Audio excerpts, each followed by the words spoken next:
আসসালামু আলাইকুম। Top merit IT ইনস্টিটিউটে আপনাদের প্রত্যেকেই স্বাগতম। আজকে আমি যে ক্লাসটা নিয়ে আসছি সেটা হচ্ছে দেখেন মাইক্রোসফট ওয়ার্ডে যখন আমরা এই বাংলা থেকে ইংলিশ অথবা ইংলিশ থেকে যখন আমরা বাংলা লিখতে যাই তখন কিন্তু আমাদের বারবার এখানে গিয়ে ফন্ট পরিবর্তন করতে হয়। তো আজকে আমি এমন একটা টেকনিক শেখাবো আপনাদের, যেটা করলে যে আপনার বারবার কি করতে হবে না, এই যে এখানে গিয়ে ফন্ট চেঞ্জ করতে হবে না। আপনি দেখেন আমার মতো করে আপনি ফন্ট চেঞ্জ করতে পারবেন। যেমন আমি মনে করি যে ধরেন আমি বাংলা এখন টাইপ করব, তাহলে আমি এমন একটা শর্টকাট ইউজ করছি। দেখেন আমি কিন্তু এখানে কি করতে পারতেছি, আমি শর্টকাট ইউজ করে কিন্তু বাংলা লিখতে পারতেছি। এখন আমি চাচ্ছি আবার যে কি করব, ইংলিশে লিখবো, তখন আমি আবার আমার মতো মতো করে যেমন আমি শর্টকাট ইউজ করি, দেখেন আমি এখানে কিন্তু ইংলিশ লিখতেছি।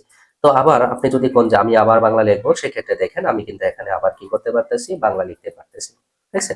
তো এটা কিভাবে আমি করেছি সেটা আমি আপনাকে দেখাচ্ছি। দেখেন, তো এর জন্য আমাদের প্রথমে যেটা করতে হবে, আমাদের প্রথমে যেতে হবে এই যে পাশে মাইক্রোসফট ওয়ার্ডের যে এই ফাইল অপশনে, এই ফাইল অপশনে ক্লিক করবেন। আর অবশ্যই আপনি যদি এই মাইক্রোসফট ওয়ার্ডে যদি এক্সপার্ট হতে চান তাহলে অবশ্যই ভিডিওটি সম্পূর্ণ দেখবেন।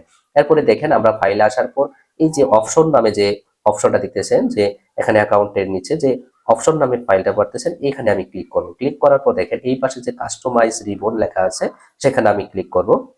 তো ক্লিক করার পর নিচে চলে আসবেন, দেখেন এখানে কিন্তু লেখা আছে কিবোর্ড শর্টকাটস, এখানে কাস্টমাইজ লেখা আছে, আমি এখানে কাস্টমাইজে ক্লিক করব। ক্লিক করার পর আমাদের এই পাশ থেকে আমরা ফন্ট যেখানে আছে লেখা আছে, আমি সেই ফন্টটা আমি এখান থেকে খুঁজে নিব। দেখেন আমি একটু নিচে যাই, নিচে পাচ্ছি না, আমি একটু নিচে গেলেই ফন্ট অপশনটা, এই যে ফন্ট অপশনটা আমি পেয়েছি, এই ফন্টে ক্লিক করব। ক্লিক করার পর এই পাশে দেখেন আমি প্রথমে চাচ্ছি যে ইংলিশ যে টাইমস রোমান, এটা আমি সিলেক্ট করব, আমি শর্টকাটে সিলেক্ট করব। দেখি আমি এখন একটু আসি যে টাইমস রোমান্স কোথায় আছে। এখানে আমি টি ক্লিক করার পর দেখেন আমার এখানে এই যে টাইমস নিউ রোমান, এটা আমি এখানে সিলেক্ট করলাম। করার পর এখানে দেখেন এই যে প্রেস নিউ শর্টকাট কি, এখানে আমি কন্ট্রোল দিলাম 1। দেখেন কি দিছি, কন্ট্রোল কি দিছি +1 দিলাম। এখন দেওয়ার পর সেখানে কি করলাম, অ্যাসাইন যে লেখাটা আছে সেখানে আমি ক্লিক করলাম। আমার হয়ে গেল। এখন আমি চাচ্ছি যে এই কন্ট্রোল 1-এ তো আমি কি করলাম, ফন্টটা রাখলাম হচ্ছে টাইমস নিউ রোমান।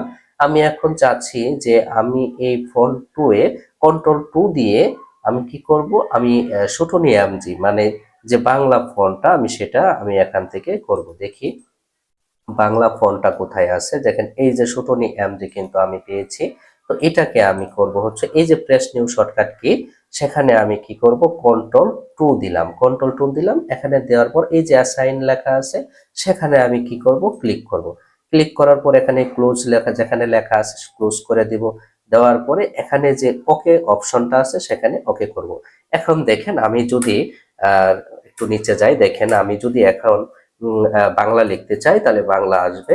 এরপর যদি আমি আবার কি কন্ট্রোল 1 দেই, তাহলে কিন্তু কি আসবে, দেখেন আমি ইংলিশ লিখতে পারতেছি অনায়াসে, আমি কিন্তু কি করতে পারতেছি, ইংলিশ লিখতে পারতেছি। এখন আমি চাচ্ছি আবার বাংলা লিখবো, তাহলে কন্ট্রোল 2 দিব। কারণ আমি কন্ট্রোল 2 দিয়ে তো কি বাংলাকে সেট করছি ফন্টকে।